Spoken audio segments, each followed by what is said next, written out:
Welcome to Around the Gridiron. It is me, Nate Atkins, here to talk about football and defend Nick Saban's coaching career, if you heard last week's show.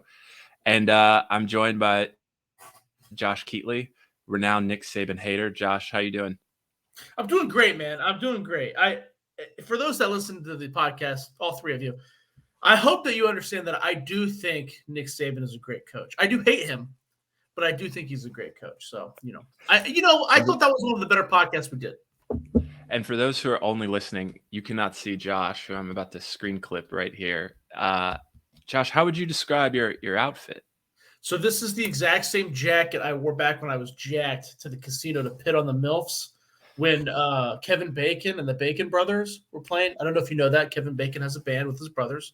No. And all the women were just all the MILFs, the sadder older women were just all over me. And then these are, I believe they're fake. My sister purchased them for me. Louis Vuitton sunglasses. Maybe they're real. I don't know. She said they're real, but I don't think they are. I love it. This is what I wore when I hit on the MILFs at the casino. Oh, yeah, dude. I'm what do the kids say? I'm full of moist or wet? Drip. You got the drip. You got the drip. Moist. I'm full of wet. Please don't. Just tell people I'm so moist.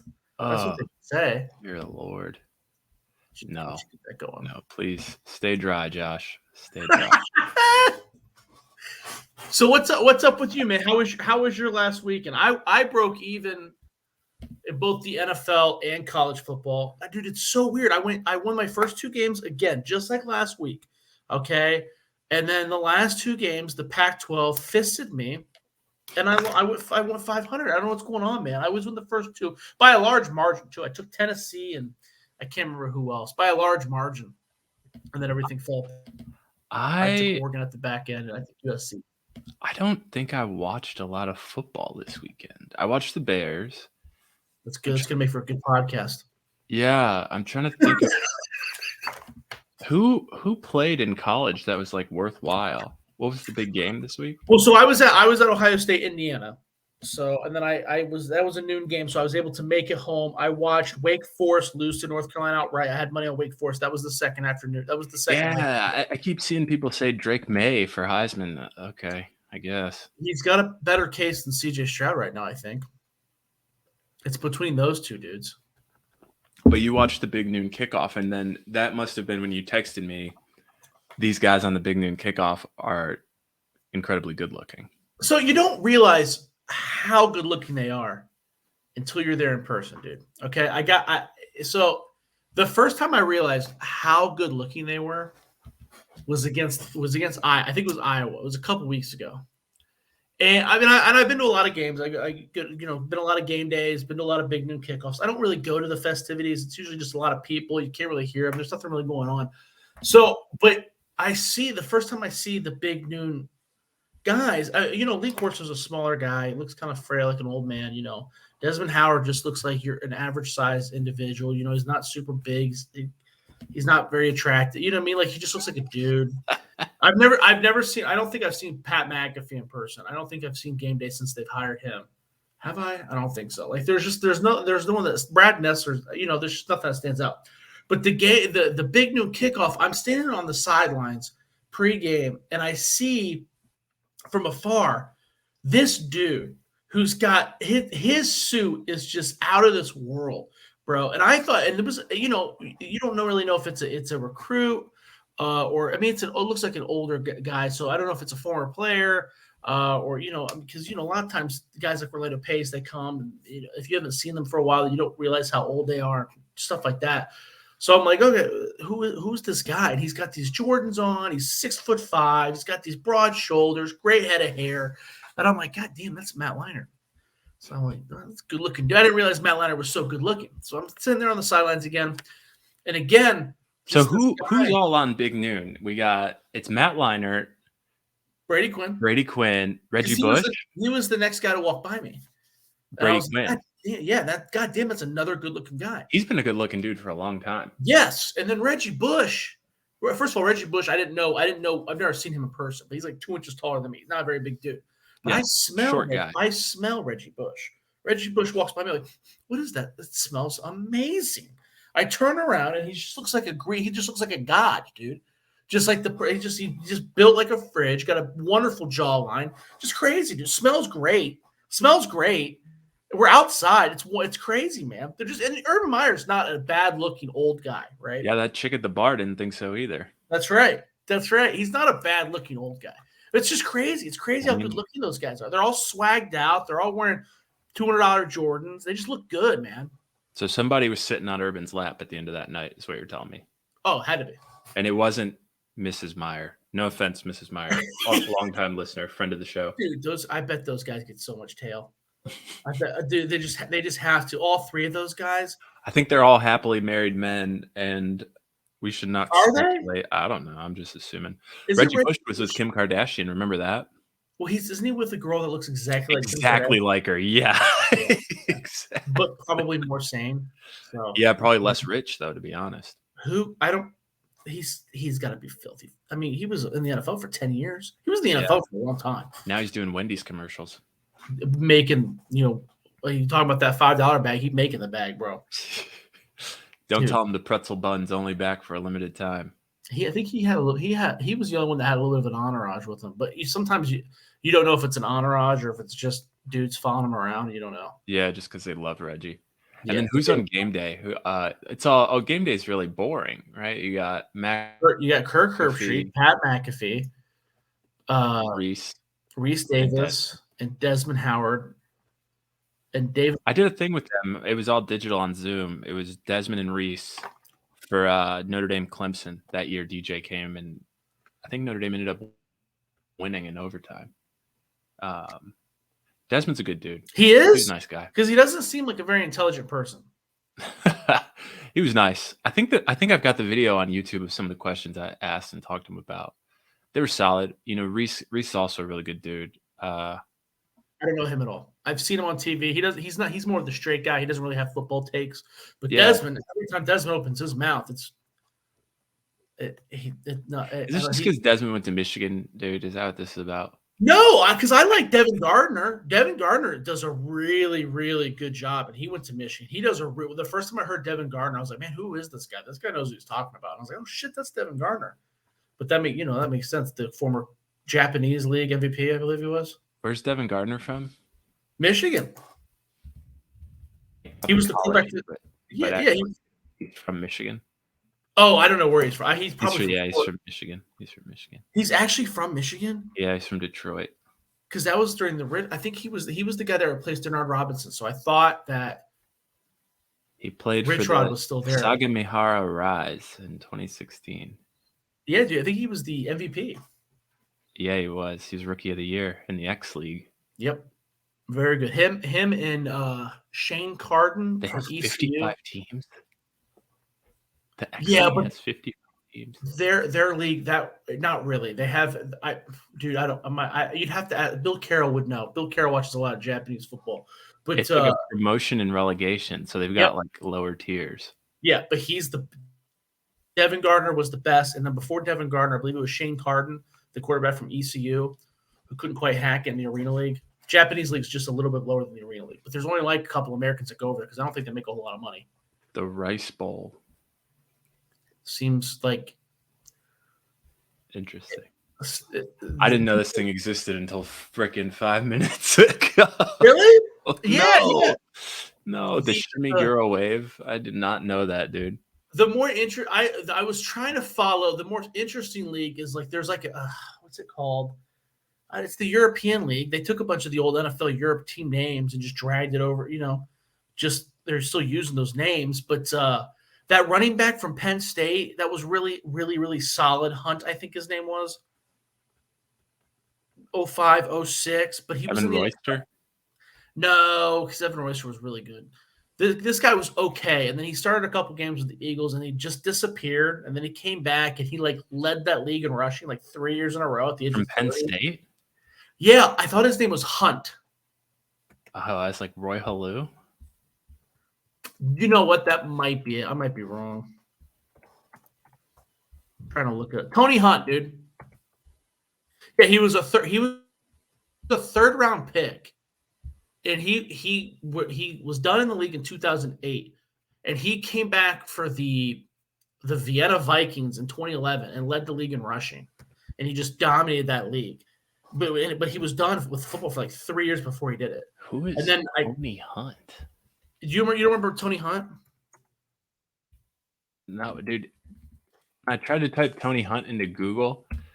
It auto-populated Tony Hunter, who's like an old white professor. All right, here he is. Antonio Christopher Hunt. Yeah, he was really Played good. college football at Penn State. He played one season in Austrian Football League for the Raiffeisen Vikings Vienna. That's funny, dude. This Vienna Vikings is a straight ripoff of the Minnesota Vikings logo. Exactly. They're all like that. This is hilarious. I need to know more about this league. It's okay. It's okay. That's where Art Briles, I think, coaches over there. Oh, jeez. And he's won like 3 championships in a row for the Italian team, I think. Estra Gulefi. What? Yeah. Vikings. What type of football are they playing over here?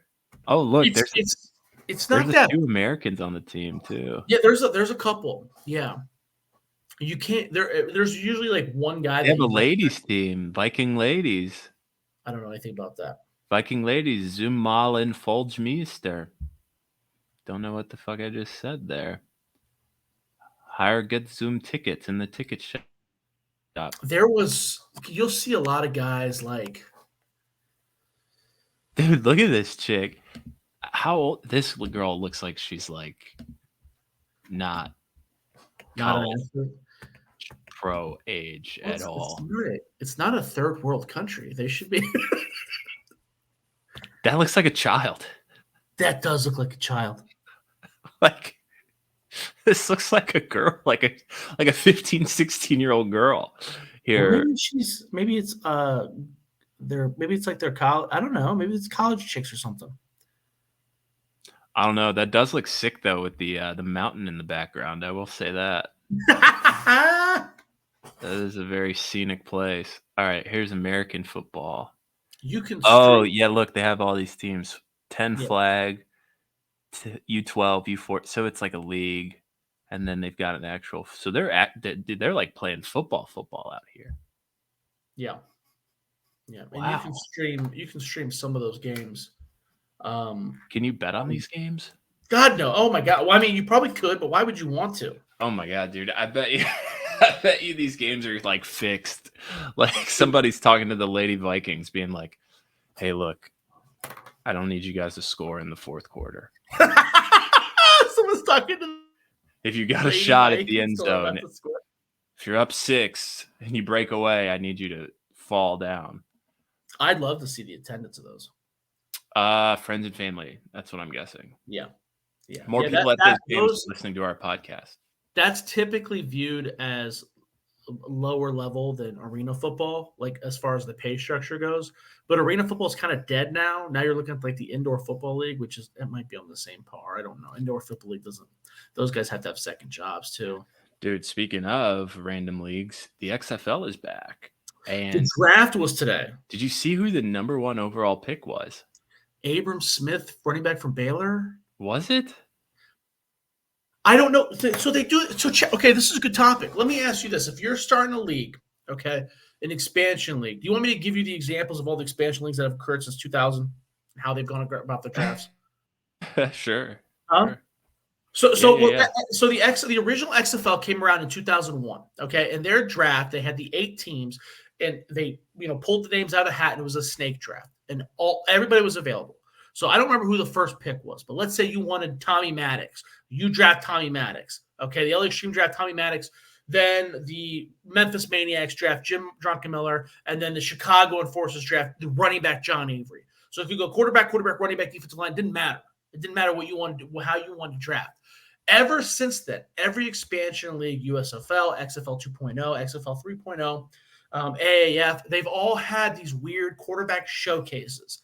So they'll have, because the XFL, yesterday is when they drafted the quarterbacks. So you have your quarterback draft where they only draft quarterbacks. And then like the next day, and every league has done weird variations of this.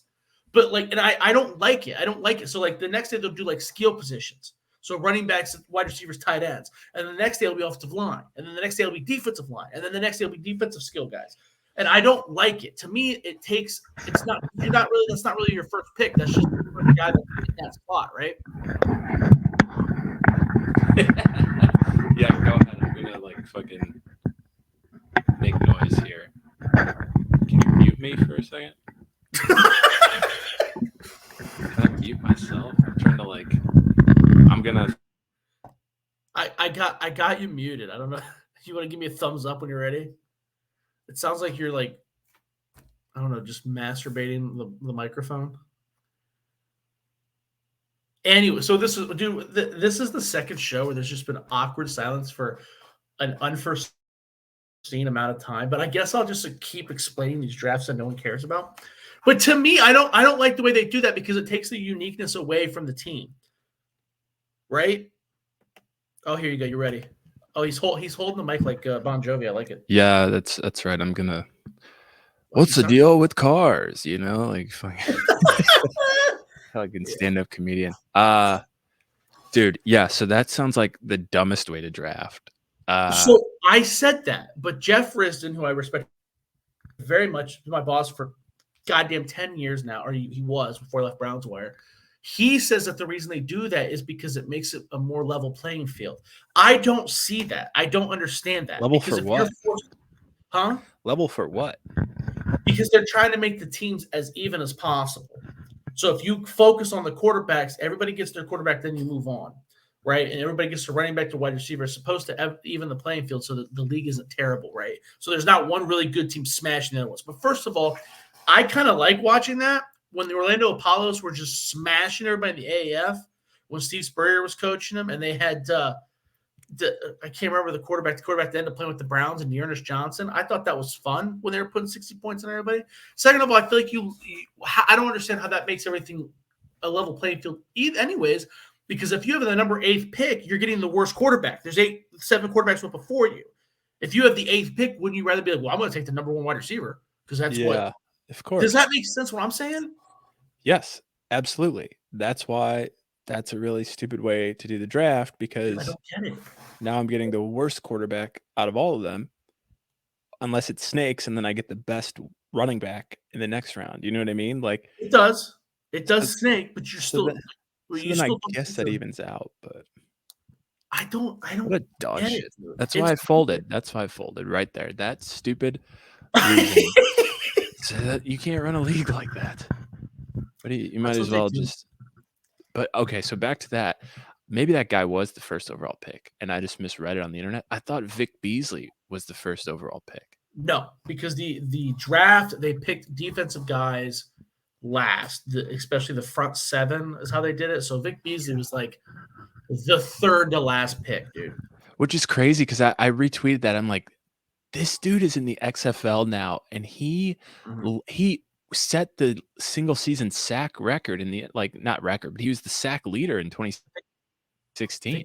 I think he set the Falcons franchise record. Yeah, that wouldn't surprise me.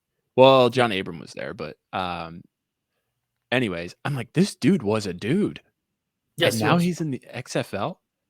Yep, doesn't make any sense. I'm just like, what happened there? Like that happens a lot. I mean, Raheem Moore is in the XFL now. Raheem Moore was a starting safety, 2nd-round draft pick from UCLA for Denver. I think he started in Cleveland. I think he started in Detroit. I mean, he started games it was a very. I don't know if he ever made a Pro Bowl, but he was a guy that was playing at a very high level, and now he's in the XFL. And this is like his 3rd offshoot weird league. Yeah, I'm like, dude, Vic Beasley is he's like 30 and a half.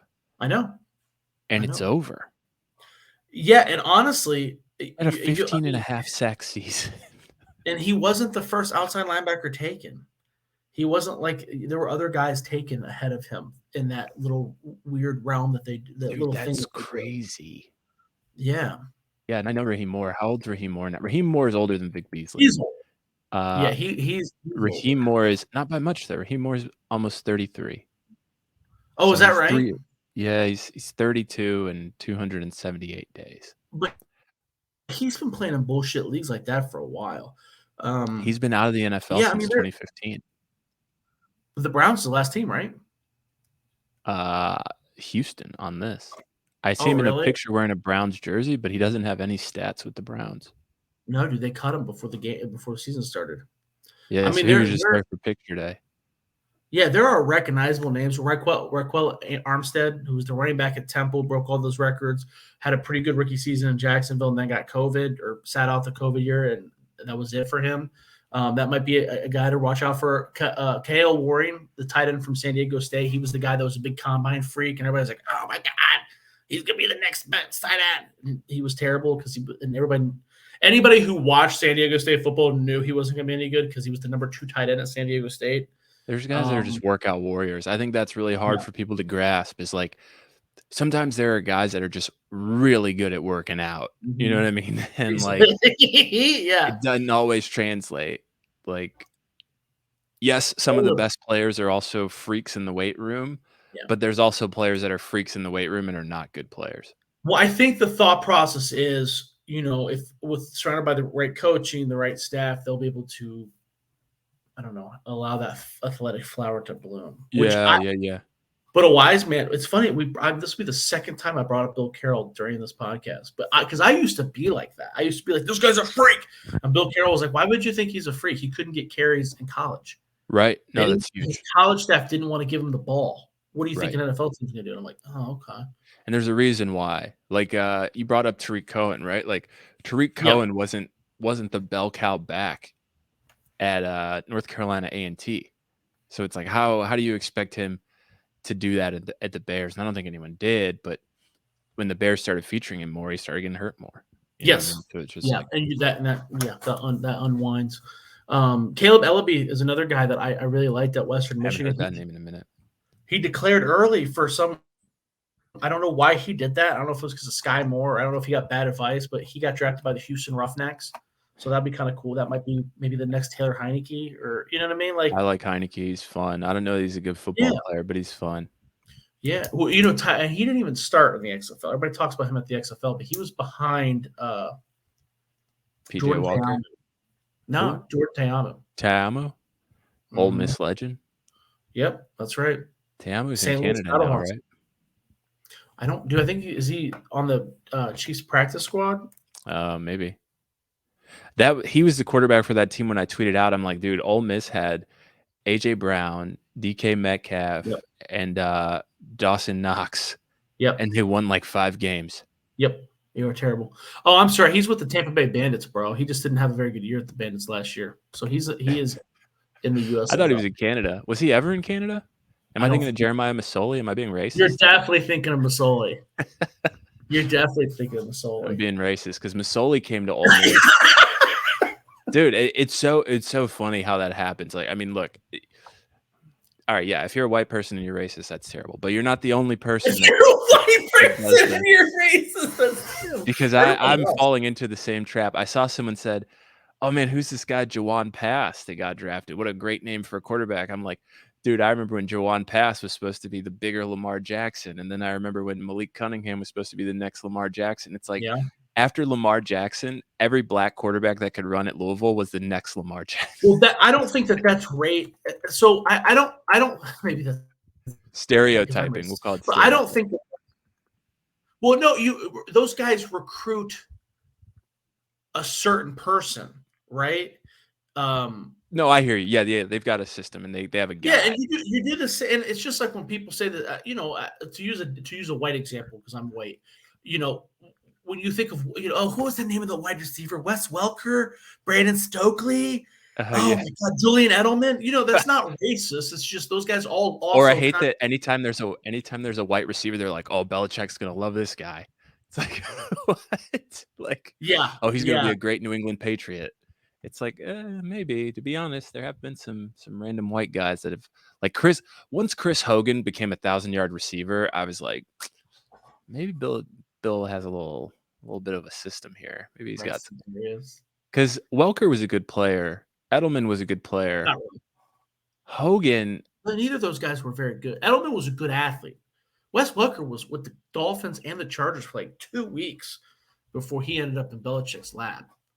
He was a Yeah, very but he was, you know underwhelming what? career. He was very like Wayne Crebetti. Like he would go over the middle. He would take the shot. Like I was just a he I played the think he just style of likes football guys that that no one wanted to play. I think that Belichick is really good at finding guys that do one special thing. So like I think a reason why Wes Welker got cut everywhere else is because they were like, dude, you only catch the ball. You're not very good at anything else. And Belichick was like, you can catch the ball. Let's give you the ball. You know what I mean? Like That's all you need. I think too, like, right, and we're getting off. We're not gonna talk. We should talk games at some point. Where are we at on time? Okay.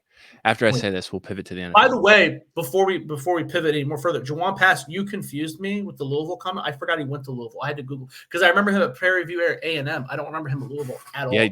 because Malik Cunningham took his spot, right? Yep, I was too stupid to remember that. So. Yeah, and Cunningham is built more like Jackson than Pass was. Pass was big. He was a big body. They're both not even in the same spectrum. No, dude, but they were black and they played quarterback at Louisville, so they're like a little more jacked.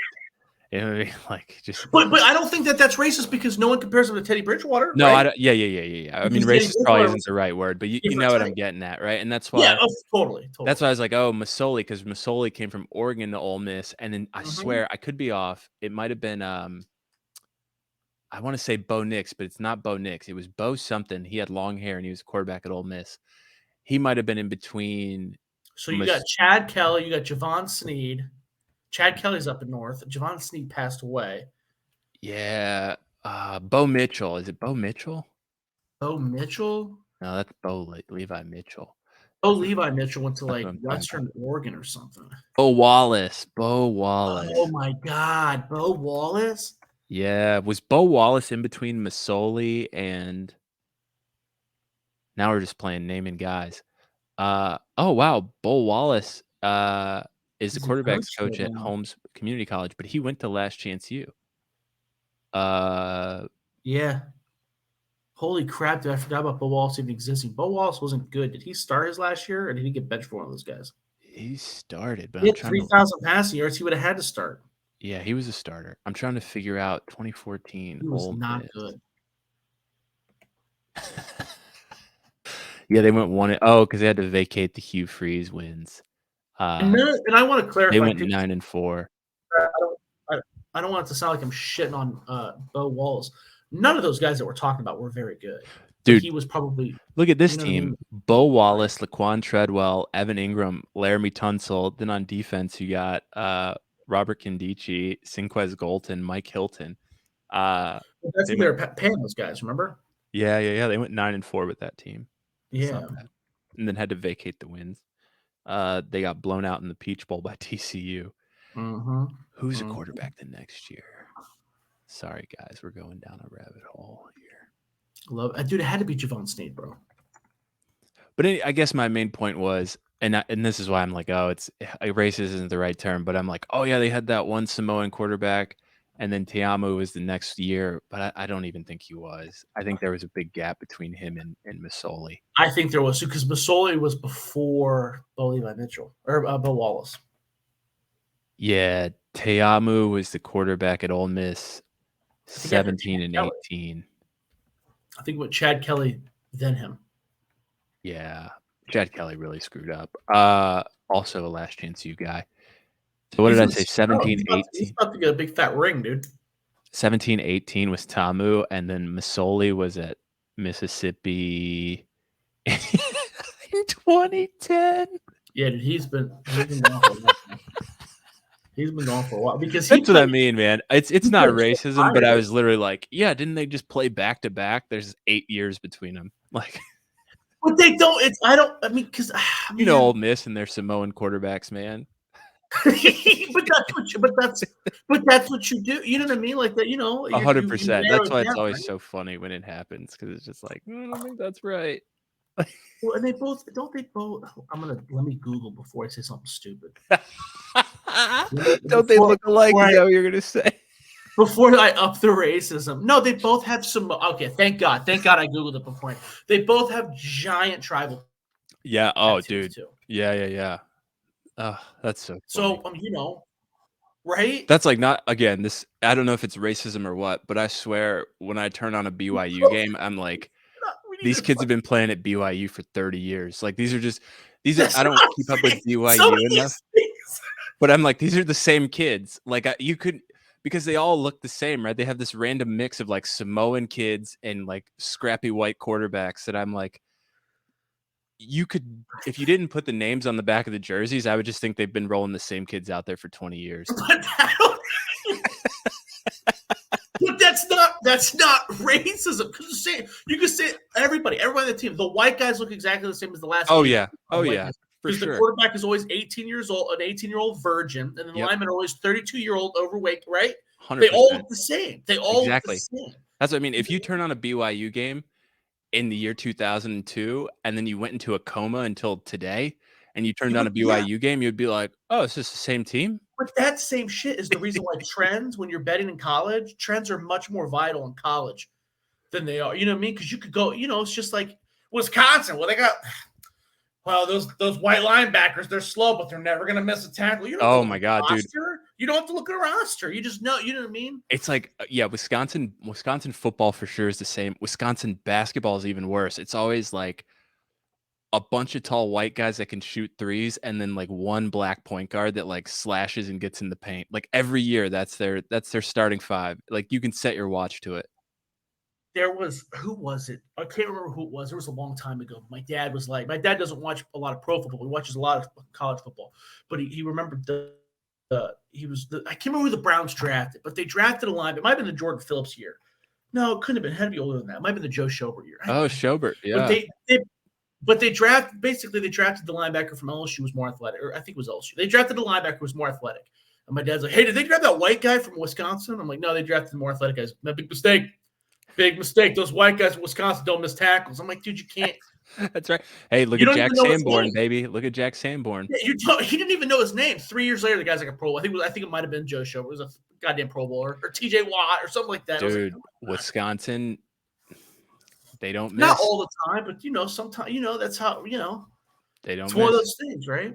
Yeah, no, it is funny. Yeah, I mean, racism is just this blanket statement. Whatever it is, it's funny as hell to like turn on some of these games and you're like, I swear this guy's been playing here 40 years, right? And it's like, I love like Kalani Sitake, who's the head coach now at BYU, and they're like, let's show a clip of when he was running the ball here, and I'm like, this looks exactly like the Samoan running back they have today. Like what? I'm like, just a big bruiser, just like running through people. Yeah. Speaking of, here's a naming, guys. Do you remember Chris Fuamatu Malafala or whatever his name was out of Jackson? Of course. Of course, dude. What a monster running back. For like a year, right? Yeah, I think he had one really good year. Dude, was he in Pittsburgh? When I search Chris FU, it pops up immediately. Yeah, there's only one. Yeah. Well, actually his stats really weren't that good. I see it right here. His big game in 2001. There you go. 126 yards rushing, 53 yards receiving. But that was back when Pittsburgh was they always had that guy. Their running backs were never good, but they were always like, man, that guy does that really well. Other than Jerome Bettis. Jerome Bettis was a legit all-star. But Fast Willie Parker, that guy sucked. Fast Willie Parker. You know what I mean? Hey, dude, where did Chris Fuamatu Malafala go to college? Utah. I googled his name already. Utah. Bet he had an offer from BYU. My first guess would have been BYU, though. Yeah, I bet he had an offer from BYU. For sure. But who was remember the Gary Russell, who just a 260-pound guy? He had like 3 touchdowns, but like 1 rushing yard in the Super Bowl. Do you remember that? Yeah. Who else did they have? Amos Zaraway was kind of like Amos Zaraway. Wow. Yeah, they had dudes that weren't good, but they were always like, oh, that he could do some damage. You know what I mean? They had that. Was it Deuce Staley at the back end of his career? Deuce. Okay. They just always had guys that weren't good, but they were always like, that guy does this thing really well. Yeah. I thought Green Bay was like that for a while when they had Amon Green and Najee Davenport. And then they had Dorsey Levens, and then they had James Starks, and then Ryan Grant. Like, I mean, just sometimes you find guys that I saw him live at Buffalo. Starks. Yeah. Sometimes you just find guys that fit your system. But all right, let's talk NFL. Let's run through games. Well, before we move on, dude, Dorsey. Have we talked about Dorsey? That's a great. You being a Notre Dame fan, that's that has to be one of the most underrated college backfields of all time. Dorsey Levens and Tony Rice. With Jerome Bettis, Dorsey Levens, and then Tony Rice. All three of those guys, right? In 1992, before he transferred to Georgia Tech. Yeah, right? That could be. I'm thinking about it. We'll have to look that up later. But I believe if that like that, there's a couple running back rooms. There's a couple running back rooms in history where there's like, wow, all like every single dude makes the pros. Ohio State was like that, like Eddie George's freshman year in '92, where they had like 5-6 running backs, and they were all in the NFL. And they were all starters. It's crazy. Or like Auburn when they had Brandon Jacobs, Carnell Cadillac Williams, and Ronnie Brown. Yeah, all on the same team, and then I think there was a fourth guy that was in the NFL for a bit too. It's crazy. There's every now and again they do some of those guys. It's wild. Yeah, and then Jacobs ends up going to like SIU, which is like wild. Like he had to run through the Missouri Valley. Well, that was back in the day where you had to sit out. You had to sit out a year. You didn't have to sit out a year if you transferred went down a level. Yeah. Exactly. So Dorsey Levens, when he went to Georgia Tech, he had to sit out a year. Yeah. So a lot of people don't even remember him playing at Notre Dame. As a matter of fact, I got Dorsey Levens autograph on a Notre Dame helmet, and I was like super stoked about it. And everybody just thought it was a Georgia Tech helmet, so it was a complete bust. Yeah, when you were talking about him being at Notre Dame, I was kind of like, Dorsey Levens was at Notre Dame. Yeah, man. Like 1992. It would have been like 1989 because 92 was Jerome Bettis. 89 to 90, he was there. Yep, Jerome Bettis came and he was like, "I'm out, I'm gone," because Jerome Bettis was just a monster. So this was the backfield. It was Dorsey Levens, Ricky Waters, Jerome Bettis, Reggie Brooks. Reggie Brooks? Yeah. That's not the same Reggie Brooks. That's not the same Reggie. But dude, Ricky Waters was a stud. Yeah, Reggie Brooks was a second-round pick, dude. All those guys were in the NFL for an insane amount of time. Yeah. And then two others, Anthony Johnson, who was a second-round pick. Don't know him. Looks like he bounced around. And then Rodney Culver, who was a fourth-round pick. Wow, dude. Every single running back in that backfield was drafted. I bet if you look back in history, that's got to be just based, like if you wanted to do it just based off of guys that were drafted, like every round gets a certain amount of points or whatever, mathematically, it's got to be one of the best in history. It's got to be. Yeah, I'd agree. And no one talks about it. No one talks about it. It's crazy to me. And Tony Rice was there. You're right. Yeah, dude. It's crazy to me, man. That backfield was insane. Lou Holtz recruited his ass off, dude. He was, man. Dude, why do I think, what's the name of the Brooks running back that was in the Bengals in the 90s and couldn't read? He was from Auburn. I thought it was Reggie Brooks.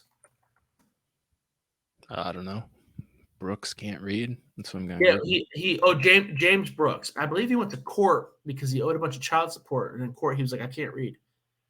Yeah, Brooks was arrested in 1999 for failure to pay child support, owing over $110,000. During proceedings, it was revealed that Brooks was illiterate, despite having received a college degree from Auburn. Yeah, I typed in Brooks can't read, and the first thing that comes up is former NFL player James Brooks was found to be illiterate. When asked by the judge how he graduated from Auburn, Brooks said, I didn't have to go to class. Shit, man. Giving away the secret. Shut your mouth, James Brooks. Shut the fuck up, James Brooks. Don't give away the secret, man. Just means more in the SEC, bro. Yeah, James Brooks out here snitching. You know what? Just file bankruptcy. I don't know. I'm not a financial advisor. Isn't there a weird rule about bankruptcy with like child support and stuff like that? It's like your college degree. It's like your student loans. It doesn't go away. I don't know, man. You still have to pay for your baby. I'm Michael Scott. Just should have stood up there and I declare bankruptcy. Who was it? What was the name of the running back for the Titans for like 3 years? And he had like 14 kids. Oh, no, he wasn't. Yeah. Travis Henry, but he was actually the Buffalo running back for a long time. Oh, I'm sorry. It wasn't the Titans. I was an idiot. You're right. No, he came to Tennessee at the end of his career. Well, he was from Tennessee, right? Yeah, he played at Tennessee. Yeah. He was before or after. That dude had a lot of kids, and he owed a lot of money. Yeah, I want to say it was almost like double-digit kids that he owed money on. That's awesome, dude. All right. Let me look. I already typed in. Then we're gonna do the games. He's got 9 kids, by the way. 9 kids. Is it 9? It's So 9, he's yeah. right there, dude. Cromartie's got 13 or something. But I think most of them are the same chick, though, right? With Cromartie. Maybe. Oh, hey, look. I mean, this isn't the same, but Travis Henry, he was in the same backfield as Jamal Lewis and Sean Bryson. Jamal Lewis is a stud. Yeah. All right. When I met him, no, but was he a monster? He just seems like a big fucking dude. Yes, very nice guy though. Very pleasant. How do you smell? Smelled great. There's only Reggie Bush. He smelled like cookies. I don't know. He just smelled like erotic cookies. It's fucking weird. I don't know what to tell you, bro. He smelled good enough to where if I was a chick, I'd be like, mm-hmm. I mean, Josh, this is 2022. Just everything. We don't gender shame. You know, it's okay to be gay for Reggie Bush. I would allow it. True. I would allow it on the around the gridiron is pro. Love is love. Love is love. If you are a man out there who is attracted to Reggie Bush, give us a 5-star review and leave a comment on that. that should definitely improve. I mean, everybody should be clicking that like button. Oh, dude. All right. Let's like how every week I say, hey, if you got anything you want to talk about, let us know. And no one. Dude, I got a lot of comments and they're all just like, keep doing what you're doing. This is the best podcast I've ever heard. I have no edits. So that's every time you ask, that's the feedback I get. Like the best podcast I've ever heard. Best thing I've heard. I wish I could hear it 7 days a week, but I appreciate that you guys take the time out of your schedule to give it to us 1 day a week. All right. My own piece of shit friends don't listen to this. Anyways. I don't know who listens to it, but I appreciate you if you do. And we're going to keep putting shit out. So enjoy. All right. Tomorrow, I got the games, but I don't have the spreads. So you can. I got the spreads. I worked on every single one. You want me to do it? Cool. Let's do it. All right. Titans go to Green Bay to take on the Packers. The Packers are favorites by 3.5. Wow. I personally lean Green Bay, my friend. They're back, bro. Aaron Rodgers. Who's starting for Tennessee? Doesn't matter. It's Ryan Tannehill, but it doesn't matter. Give me Tennessee. I'll take Tennessee. Jesus. I am okay, dude. The dumbest thing I've ever heard you say. All right. I'm not taking notes, so you gotta shoot me the text with what we pick so I can put it out later. All right. I could try to do that. All right. Second game. Philadelphia is going to Indianapolis to take on the Colts. The Eagles are a 7-point favorite. I'll let you go first on this one. Part of me wants to be an asshole and be like, Jeff Saturday's got these boys rolling. That's what I wrote down. That's what I wrote down. The Colts are back. Nah, man, I'll stick with the Eagles. I think they're the better team. They're coming off a loss. They'll want to bounce back. So give me the Eagles. What's the spread? 7? 7 points, dude. It's a whole touchdown. I'll take it. I took the Colts, man. I do think that there's some magic in Saturday hat. We didn't talk about that either, and that really wild ass job hire, dude. That the Bill Cowher thing pissed me off, dude. It pissed me off so bad. Is that who you said was complaining about guys being unqualified? Big long speech about so many dudes got skipped over. Think about the coaches that got skipped over. First of all, we don't know who we don't know who they asked. We don't know who said no to the job. We don't know if John Fox said, hell no, I don't want that on my resume. We don't know. Second of all, they're going to try to lose every game, right? So if you're going to lose every game, who are you going to hire? The fan favorite. Man, you know how there's a lot of these spam calls lately that like come to your phone and it says like could be spam or whatever. Yeah. Like how many people probably got a call from Jim Irsay asking if they wanted to interview for the job, but it said like possibly spam Indianapolis and like didn't answer. And then after he's gone through the whole dialer, people aren't picking up the phone. He just shot Saturday a text like, let's do this. What are you doing next Sunday? Want to coach the team? Do you really think, but given their circumstance, everybody always wants to make a big deal when a head coach is hired. But given their circumstance, if you're trying to lose, that's literally, other than Peyton Manning, that's the best hire you can make, because now they can lose every game and everybody's going to be like, oh, Jeff tried his best. He's a Colts legend. It's a great hire. It's a great hire. And then if he wins, he looks like a genius. I'm a little cynical, so I think like this will be dramatic, Oh but my like god! 90% of coaches don't really do shit anyways, man. Like Clearly, he won his first game, they're making sure they're blowing the whistle at practice dude. and being like, "Hey, it's time to move to Indy. Hey, it's time to move to team. Hey, it's time to stretch."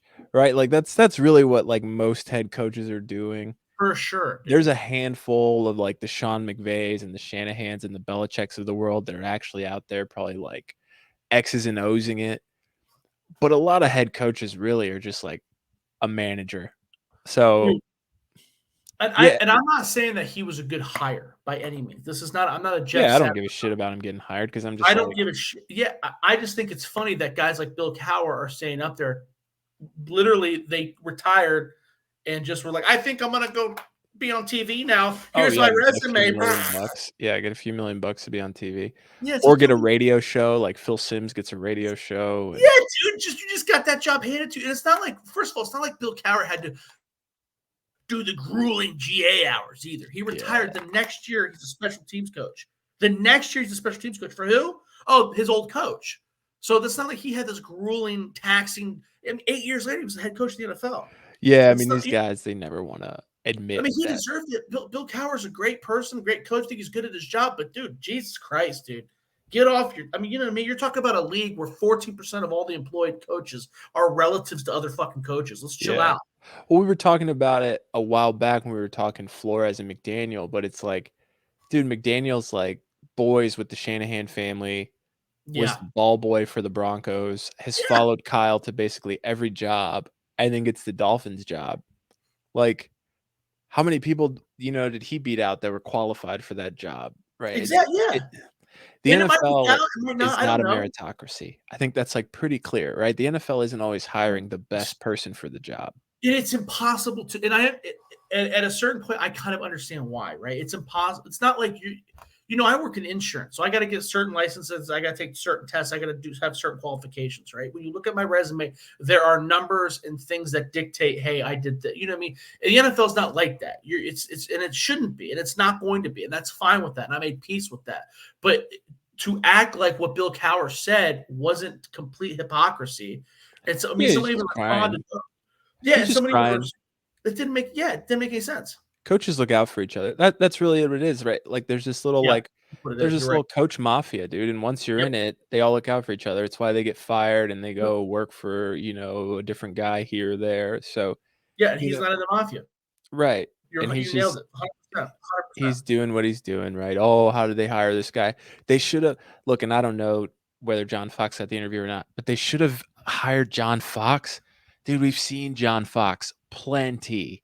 We know what John Fox can do, Right? okay? I know, right? Like, Jesus Christ, man, this coaching bullshit of, oh, how did John Fox, white-haired 60-year-old John Fox, man. All right, we're People are good. saying it. People are Might saying it. Saturday can't do any worse than Fox. Maybe he can't do better than Fox, but he definitely couldn't do worse. I watched Fox when he He's a coached the fan Bears. favorite, dude. Watched Fox when he coached the Bears into oblivion. Dude, So I don't get it, man. I don't. But you nailed it. You nailed it. He's protecting his mafia. He's protecting his people, and he's too goddamn got too much tunnel vision to see it. He's staring at a camera guy who probably really wanted his job. Going, some local weather dude who wanted to be a sportscaster who had the same interview as Bill Cowher. yeah, And we're dude. going, Bill Cowher, you can go home now. Yeah. Okay. Imagine being that guy, right? Like if it's Yeah. actually like an open casting call and it's like, oh, who you're sitting next to Bill Cowher and it's like, what are you interviewing for? And he's like, oh, what is it? Sunday NFL CBS kickoff. today So, or yeah. NFL today. Yeah. What are you interviewing for?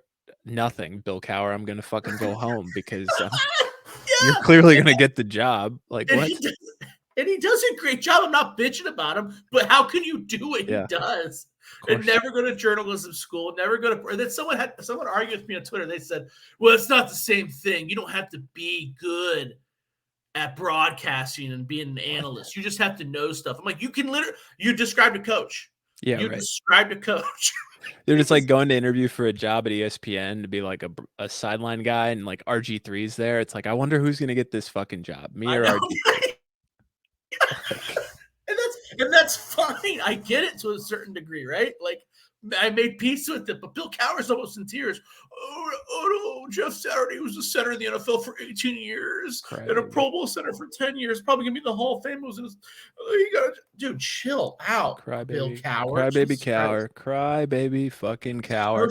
It's strange, man. But yeah, dude, the Jeff Saturday thing, like I said, I don't think many coaches do a lot. Like some do, so I don't want to discredit them, but I think coordinators do most of the heavy lifting, and a lot of coaches look to coordinators do a lot of the lifting.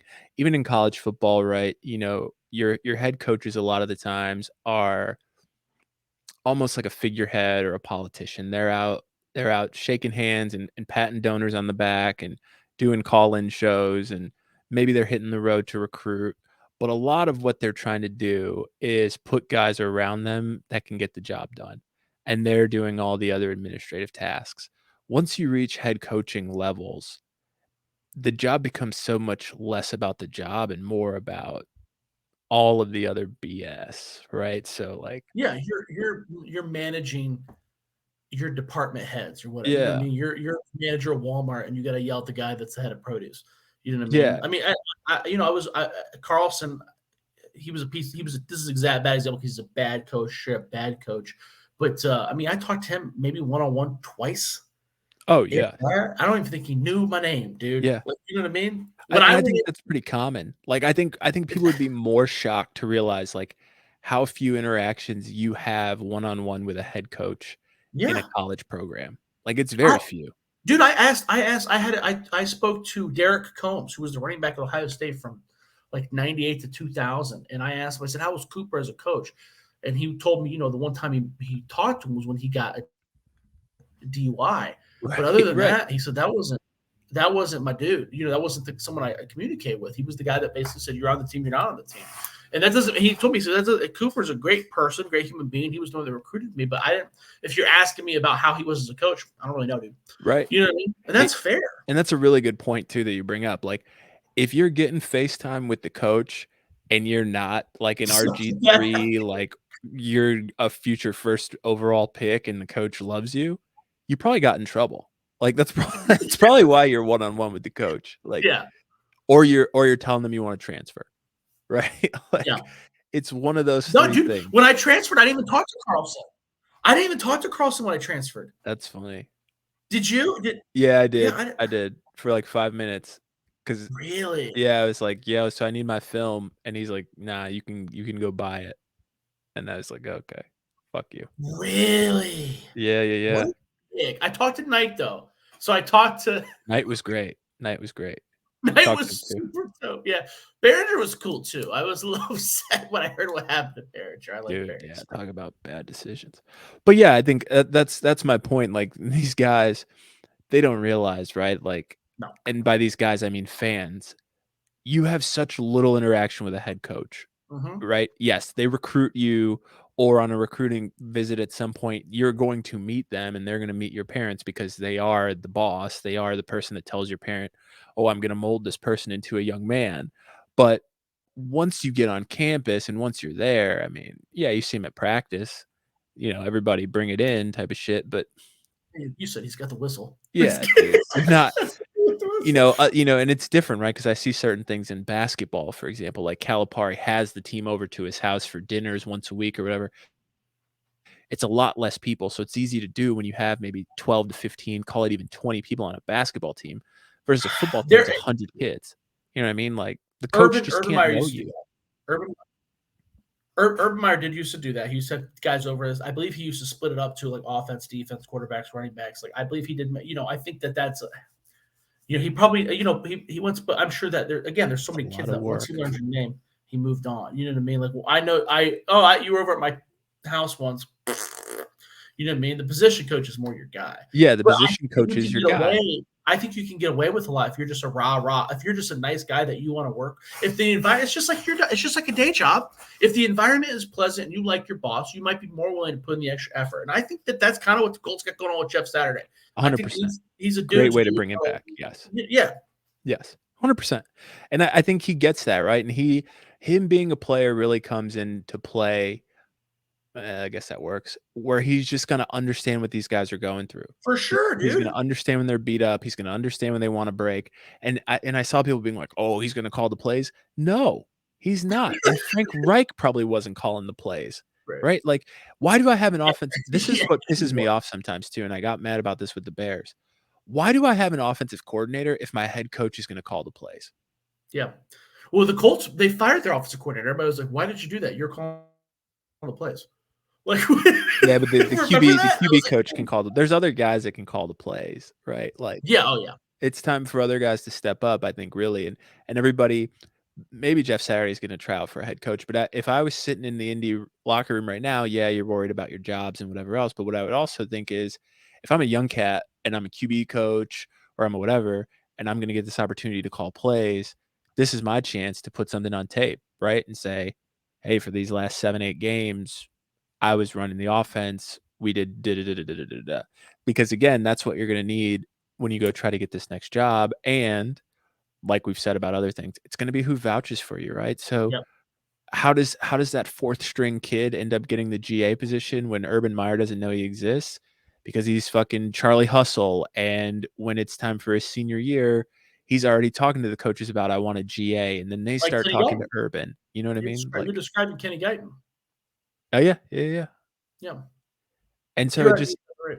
it's how it happens, man. And like, but I think that's some really cool insight for, our listeners here.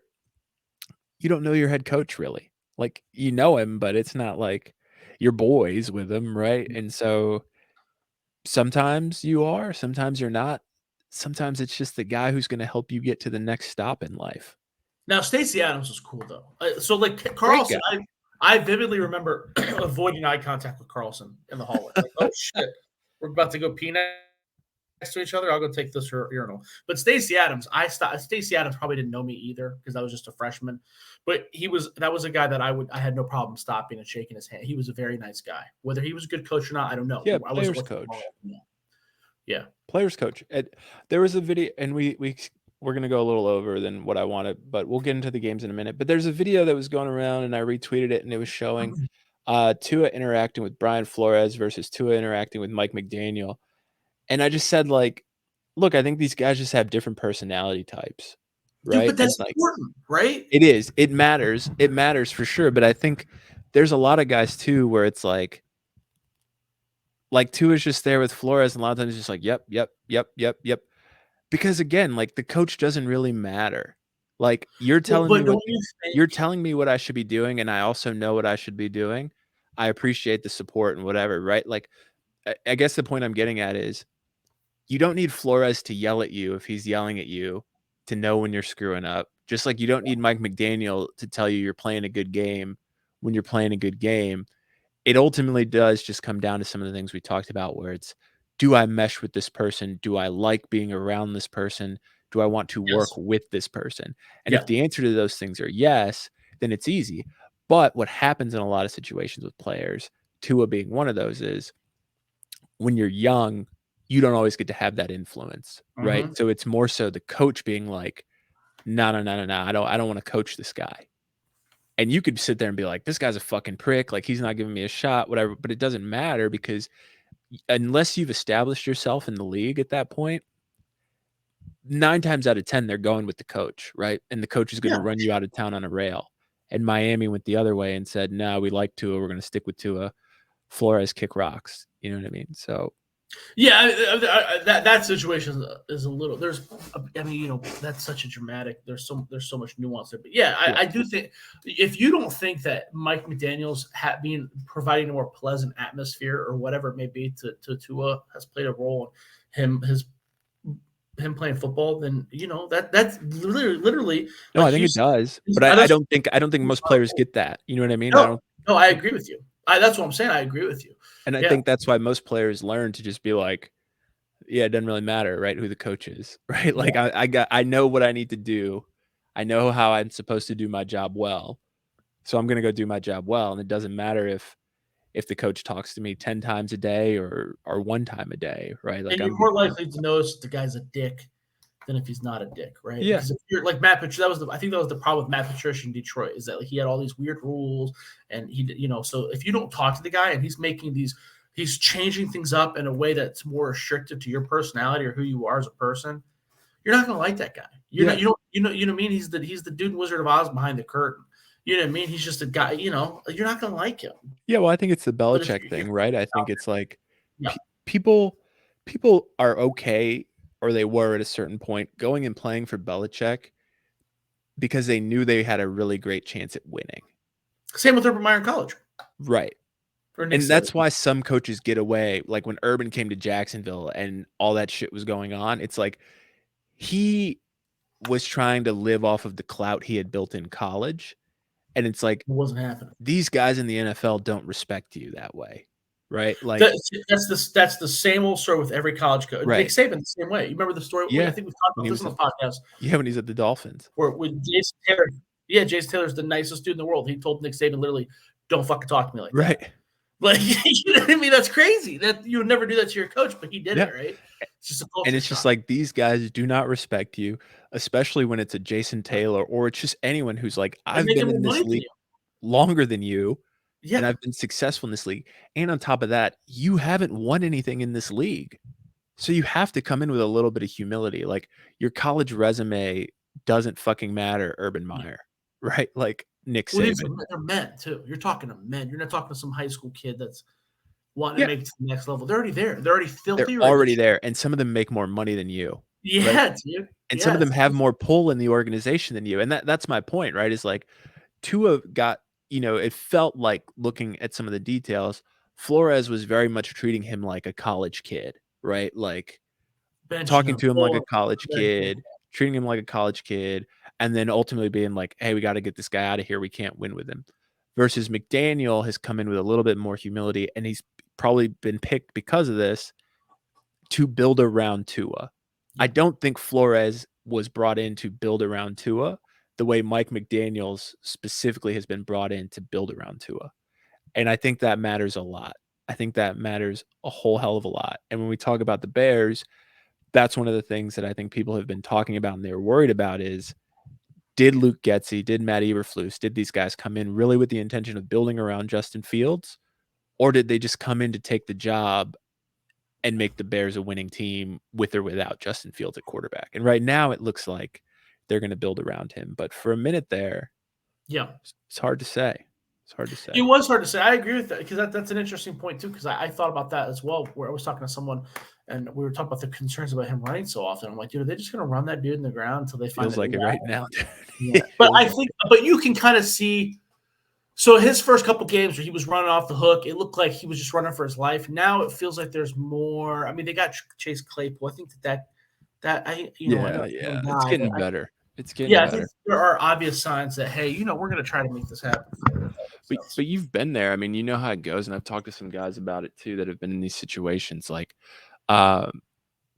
if you're playing for a coach and your coach gets fired, you might as well get ready to either never play or transfer, because there's so much of, I'm going to win my way. I'm going to bring in my guy. Now, there's a handful of you that are going to buy in and you're going to stay and I'm going to win with you, but you're going to adapt to my system, not the other way around. And, oh my God, dude. Yes, dude. And it feels like a lot of that with Flores, right? Of like, I'm coming to Miami. I'm going to run it this way with or without Tua, right? I can win with Jacoby Brissett. And management was like, nah, you need to win with Tua. And whatever happened there happened, but he's not the only guy that's gone through that. Just sometimes it works better, right? Kingsbury came into Arizona and was like, hey, Josh Rosen can get the fuck out of here. Yeah. You know what I mean? Like, from day one, and was a little nicer than that. But basically that's what it was. And same thing with not much nicer than that. But same thing with like Sam Darnold. You know what I mean? When the Jets are like, yeah, all right, we're taking Zach Wilson now. And it's like, this dude's still on his rookie deal. It's like, yeah, bye. Baker Mayfield, same thing. See you later. We're gonna take this creep over here who's banned from all the local massage parlors. Get out of here. We have wherever he gets a massage, he has to have someone watching him. Yeah, dude. Like, And so I'm like, that's just so it's always unique, right? But coaches usually have that power over the player, especially when they're not a Jason Taylor type of player. You know what I mean? To be like, you're out. Like, I'm gonna roll with this guy. Like, so. God, it's even worse in college too, man. With those because Way worse. They have so much more power. I have so many stories of me of the running back group. Blair does too, where we would be like, dude, is this happening? Is that the dude who's going to play? I mean, there was, and I feel like I have pretty reasonable expectations about me as an athlete.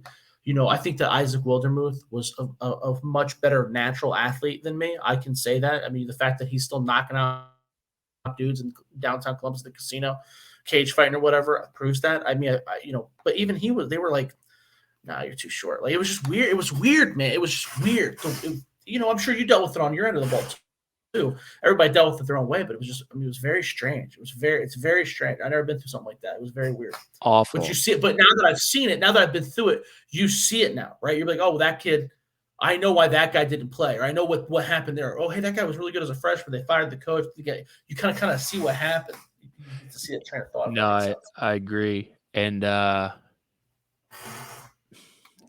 just so much that people don't know. And change of scenery can help guys a lot.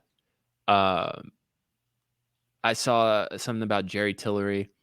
He got waived from the Chargers, and I was like, oh, it's a good pickup. And somebody's like, he's terrible. And they sent me some analytics PFF guy who was like, I'll be surprised if anybody puts in a claim for Jerry Tillery. It's just first round bias, blah, blah. 8 teams put in a fucking claim for the kid. And I'm just like, yeah, because he was really good. Yeah, I'm like, yeah. And it's not just first round bias. He's got talent. He's got the skill to play in the NFL. He went first round for a reason. Yeah. Let's get him in our system. Let's see if a change of scenery does him good. And sometimes it does. You know what I mean? It's just. Yeah, and then if it doesn't, who cares? That's another thing. I don't understand why people are so hard. Because I saw that too. Where people are like, he sucks. Why waste your time? Because it costs nothing. Yeah, exactly. It's free. Yeah, it's free. It's waivers. Means that he was waived. They waved goodbye to him. Yeah. Like, dude, what are you thinking, man? It's weird, man. I don't know. People are just too harsh on something. The level of like criticality that comes from fans sometimes is just over the top. Crazy. And I'm just like, man, like, you would never want someone to talk this way about you in your fucking day job. Well, some guys do suck, but it's funny because I get harassed by my group of friends whenever we get around for drafts. Hey, what do you think about this guy? What do you think about this guy? And a lot of times my answer is he's solid. He's solid. He's solid. They make fun of me because I say solid a lot. But the truth is, just like everything, most people are average. Yeah. Right. So you know what I mean? Like, so you have a few people that sneak in there that suck, that shouldn't be there, but most people are just straight up average. Yeah, just good football players. Yeah.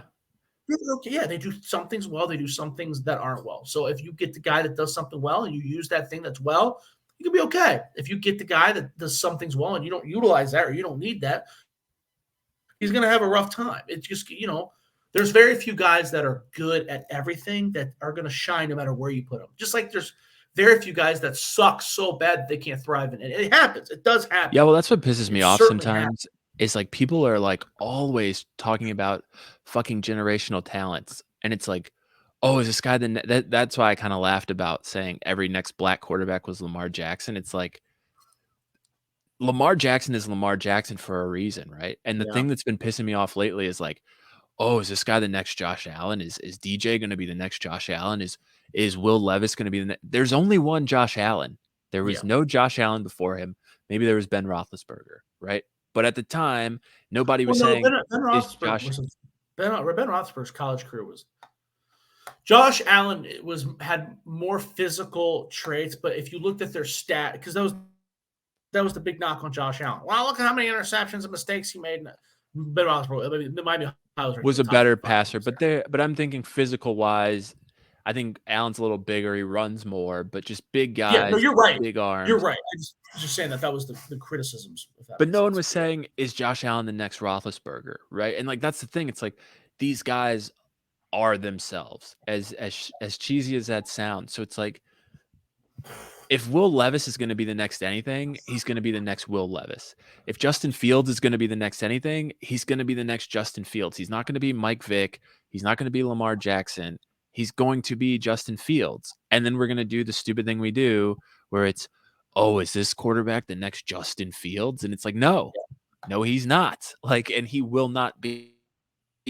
And he's not a bad player if he's not the next so-and-so and such and such. Like, the reason why we appreciate those guys is because they come around so rarely. Yeah. Like, if you could find the fucking next Josh Allen in every NFL draft in the top 10, the league would be fucking blitz, NFL blitz. You know what I mean? It would just be touchdowns every play. People love comparisons, though, right? So it pisses me off. So Lamar Jackson's a really great example of someone you shouldn't compare, right? There's a couple guys that in the ethos of football, Lamar Jackson's been special everywhere he's played, every system he's played. When he's done, he's going to be done due to injury. It's not because he's going to suck and fall off a cliff. Yeah. He's just that special. Cam Newton's the same way, or was the same way, right? I feel the same way about Kyler Murray. Like, you're never going to find somebody as talented and that small probably ever again. Like, well, he's like the same size as Doug Flutie.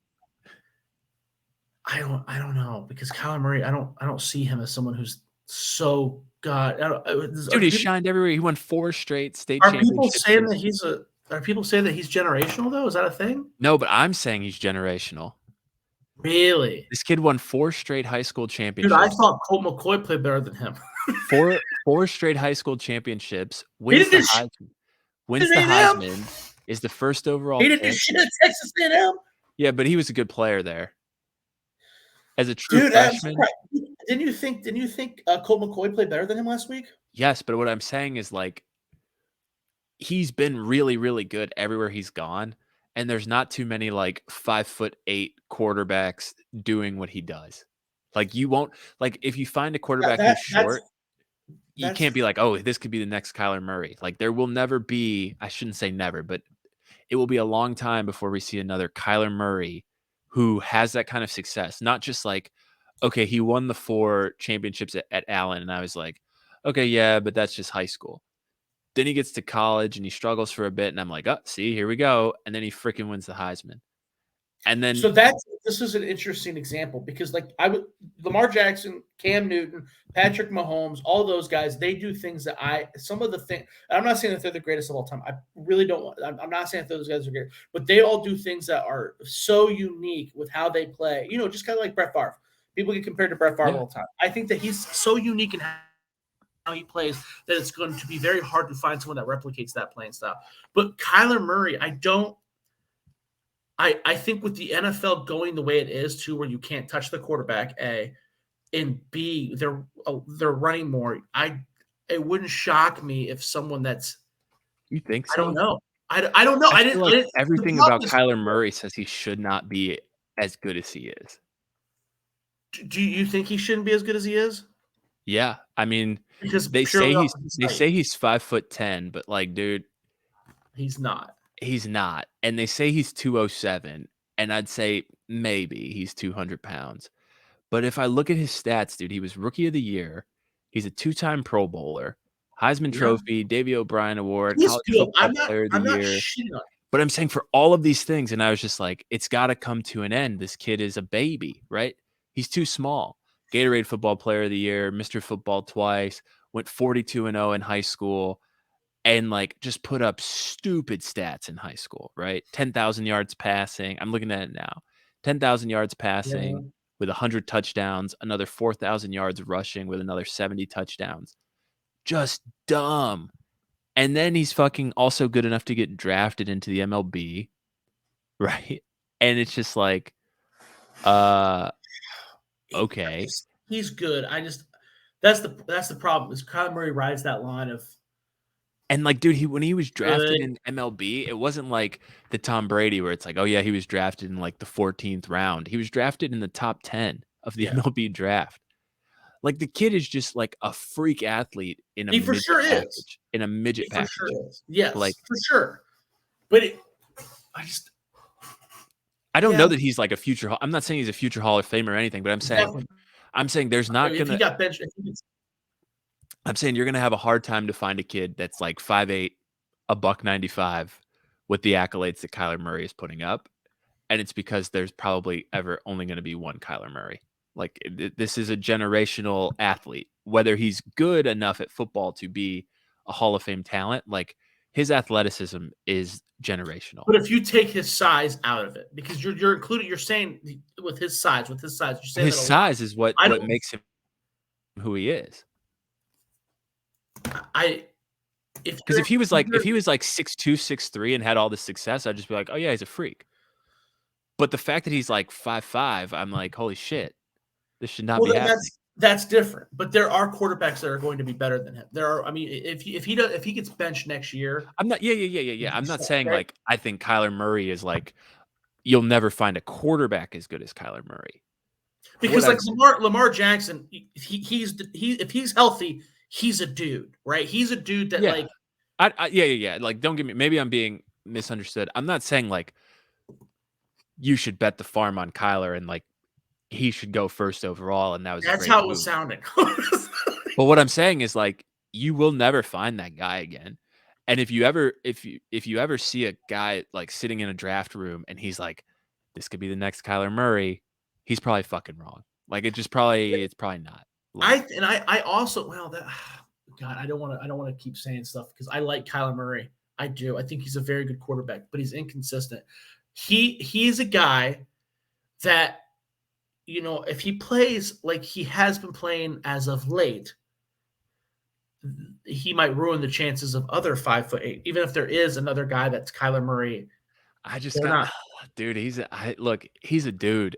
Like, I'm just like, you can look at that guy and be like, and maybe he's hitting it now where it's like, he shouldn't have success, right? That's what I thought. Like, okay, he's going to go to Texas A&M. No, I mean, the wheels are going to fall off. Football, and it didn't. He throws a mean football. He's very athletic, and they can't touch him. They can't touch him in today's league. When they drafted him to Arizona, I was not expecting him to win Rookie of the Year, and I was not expecting him to be a 2-time Pro Bowler. I was like, Cliff Kingsbury is an air raid goof, and Kyler Murray is going to be a huge bust. But they also stacked him with players too. I mean, when they went all in. Sure, but that's what good teams do. For sure. I'm just saying, you know, because that year I had Haskins rated ahead of Murray, and I was like, landslide, easy peasy, give me Haskins all day. Yeah, I mean, Haskins also has the prototypical quarterback build. Yeah, and Kyler Murray ended up, and now I feel bad because I'm talking shit about Dwayne Haskins. Kyler Murray is better than Dwayne Haskins was ever going to be, and I understand that. But Haskins was not granted the same opportunity that Murray was either. Right, that does help out a lot with Murray's good. He is good, and he was going to be good even if his number one receiver is Andy Isabella. I really do believe that. But it does help that, you know, those accolades that we're talking about. That's where I think it helps that, you know, because if Andy Isabella was his number one receiver, he wouldn't be Rookie of the Year. He was going to be. You're talking about Justin Fields, basically, right? Yeah, that's fair. That's very fair. But yeah, I think that's also on teams to do that, and for sure. To me, like Kyler Murray is a guy. Same with Tua now. Tua might win MVP this year, dude. Let's be realistic. He's crushing, and they've put talent around him, and it's because they made the investment. But as a guy who is, and I'm not a Kyler hater, but I've kind of been preying on his downfall, right? Just so I could be right about there's no way a guy this small could be good, and he keeps proving me wrong. Like, he keeps proving me wrong, it's just like. He can be very good. There's not going to be a guy like that again because all of the math and the whatever says a guy this size shouldn't be able to get in the NFL and do what he's doing to guys like this. No, but it does happen infrequently. Right, you do see Drew Brees, Russell Wilson. Those are all guys. You know, Steve Young was not the biggest guy, and those dudes are dudes. You know what I mean? Like, and that's what I mean. Like, those the NFL gearing to where you can't touch the quarterback. I think you can see guys. You'll see more of them. I don't. The problem is he's not only a small person. He's not only a small football player. He's a small person. That's the difference, right? Because we're not talking about a guy. We're not talking about Baker Mayfield. Or if I see Baker Mayfield at the mall, if he punches me, I'm going to lose, dude. Look, you might be right, and we can come back to it. I just think, like, that is some of the generational stuff that when it comes to fans, there's so much of, like, could this be the next this? Or then it's like, no, you have to realize the greatness that you're watching, right? And the rarity of what you're watching, and that 5'8", 200-pound quarterbacks that are doing what this guy is doing, they really don't exist. Like, you can't go down to the local high school football field and see this guy. Like, no, this is rare. Now, whether or not that becomes a Hall of Famer or wins games or whatever, there's a whole lot of variables there. And I don't want to shit on Kyler Murray either. I want to be very. I got you. But what I'm saying is, like, just the individual act, like Terrell Pryor, right? Like, Terrell Pryor is another generational talent where it's like, you're not going to see too many of these guys come through the door. I think he's less so. That just pick up wide receiver on the fly. You know what I mean? Just That's like, and are just good at it, right? 1,000-yard receiver just on the fly. Like, again, is he one of the best football players of all time? No. But is what you're watching, like, crazy? Yes. But that is also another example of when luck meets opportunity, or whatever the stupid say, right? Hugh Jackson. Yeah. But you and I know how hard it would be to do something like that. Oh, for sure. But if you look at like Matt Jones from Arkansas kind of did the same thing, right? He was a college quarterback at Arkansas. You know, there are probably other quarterbacks that had similar traits. Antoine Randall L. Yeah, that weren't granted that same opportunity because, I mean, like I said, Hugh Jackson wanted to have sex with Terrell Pryor, and that helped a lot. And he had a vision. But my point is, like, it's rare. It's rare, and when you see it happen in the NFL, we don't realize how rare it is, and we think it's normal, right? Like, so let's stick here for a second, and we might just miss the games because I want to cut this soon. This idea every time an athletic quarterback is in college that it's like, oh, he's going to have to convert to wide receiver. He's going to have to convert to tight end. Those days are over. Even if they're not over, it's not easy to do that. You've seen a handful of guys do that, and the guys that you've seen do that are dudes, right? Like, they're absolute dudes. Yeah. So whenever you see people say that shit, like, oh, Lamar's going to have to play running back or whatever, even if that was the case, doesn't mean he'd be good at it. Right? Like, it's a totally different skill set. It's a totally different position. But you've seen guys do it in the past who are dudes, who are generational, and you're like, yeah, this is what they got to do. You just got to switch. Oh, this guy's a safety. He's going to have to learn how to play linebacker. Like, very few guys can do that. Well, everybody talks about Denard Robinson being terrible in the NFL. And again, I'm not going to throw out the word generational, but very much in the same vein as Terrell Pryor.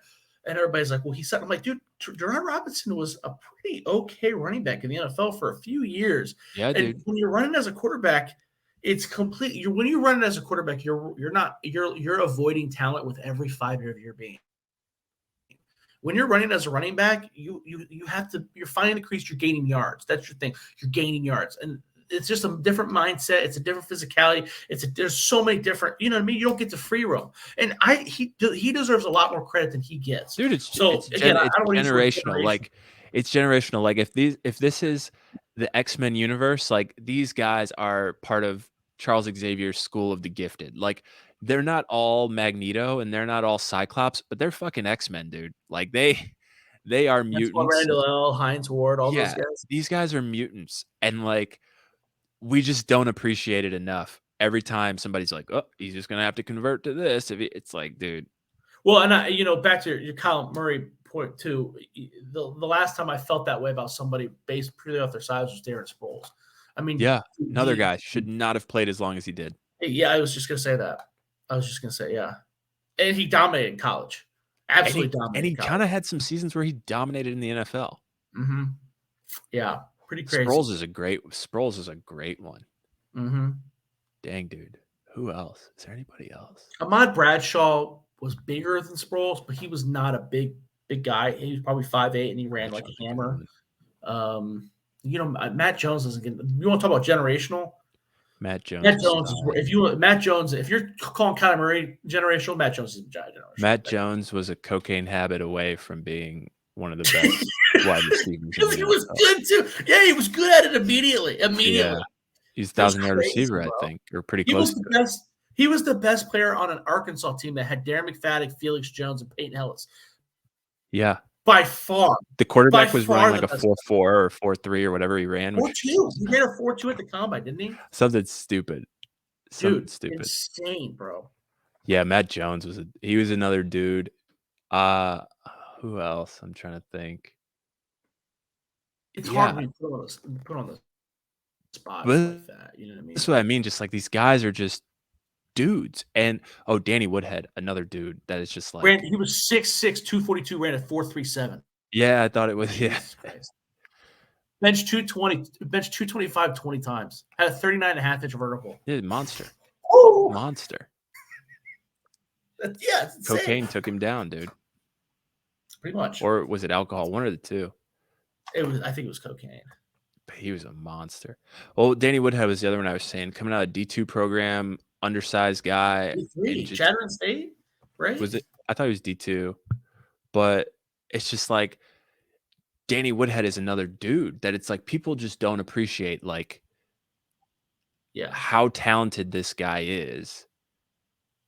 And then not only how talented he is to do what he's doing against the competition he's doing it against, but then to come to the NFL and keep giving guys the work is just like, holy shit.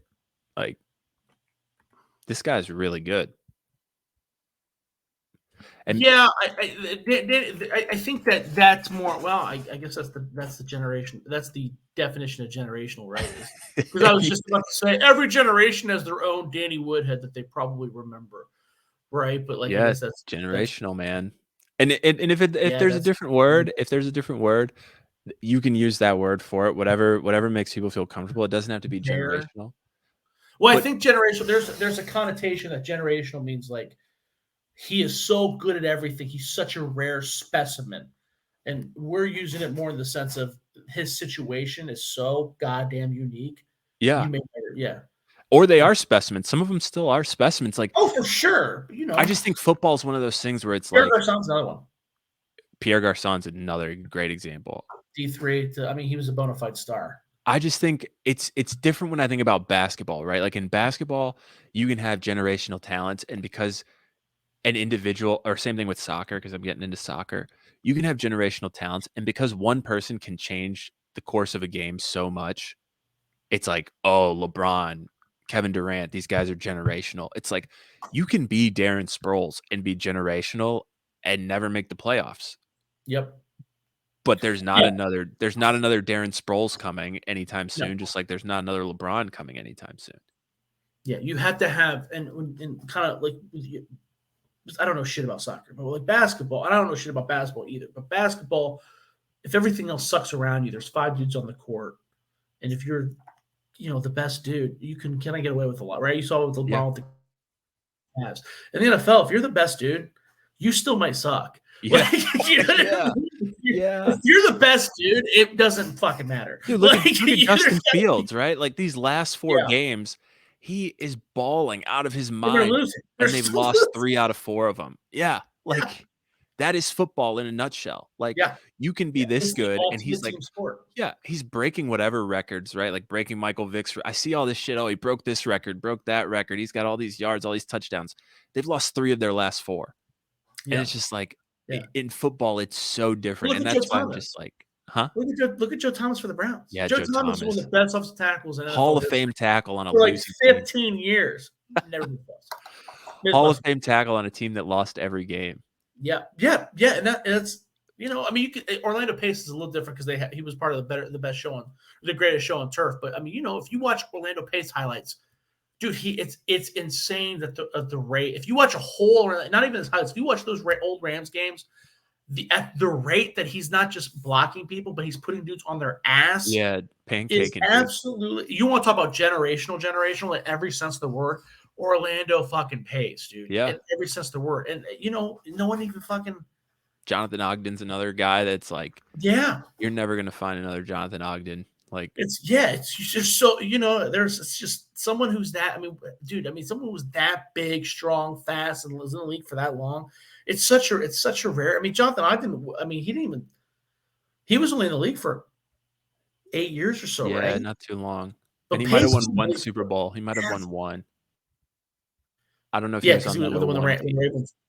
Won the race, yeah, because he was drafted with Ray Lewis. He would have been on that team. So yeah, he got 1, maybe 2 for the Niners. Yeah. So and Pace was in the league for like 20 fucking years. 20 years, just dominating dudes. And that's just the thing, right? And why I say generational for these guys, because it's just like we know how hard the game is at a certain level, right? And then like we've played against certain guys that have gone on to be pros and seen them in those moments where they weren't pros yet, and it was just like feels like this guy's playing a completely different game than what I'm fucking playing.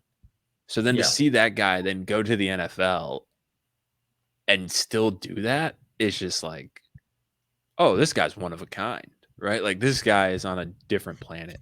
Like, well, you know, and I always love asking dudes too. You know, hey, who's the best player you ever played with, and who's the best player you ever played against? And it's funny when I talked to Tyler Tettleton, who's the quarterback at OU, one of the greatest quarterbacks in probably MAC history. When they beat Penn, that was the only time OU's ever beat Penn State. And I asked him, who's the best player you've ever seen? Without even looking up, it was Khalil Mack. Like the dude went to Vietnam. Like he was like Khalil Mack.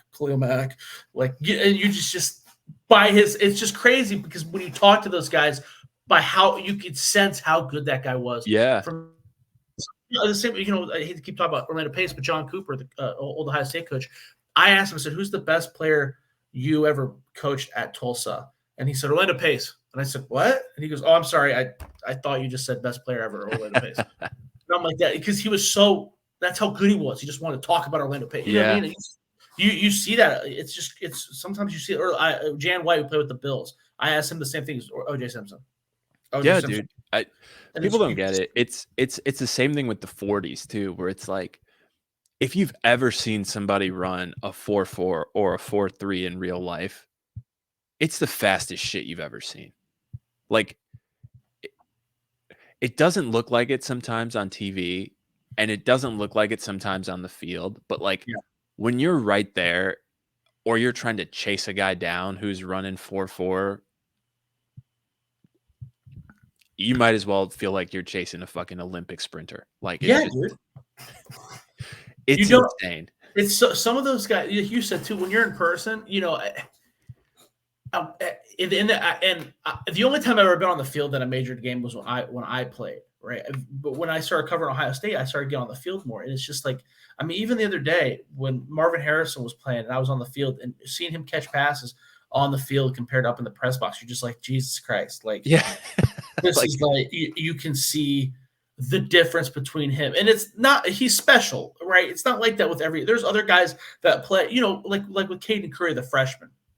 That's a guy where he's not shining, but you can see glimpses when you look at that, you know, oh, hey, I'm gonna look at the freshman today. I'm gonna watch the freshman today. And you're like, okay, that guy, he's very active. There's something special about that guy. It's not there yet. You know, Marvin Harrison's a much more obvious example because everybody with, you know, eyeballs can see that. But his dad was a dude. Yeah, I know. It's weird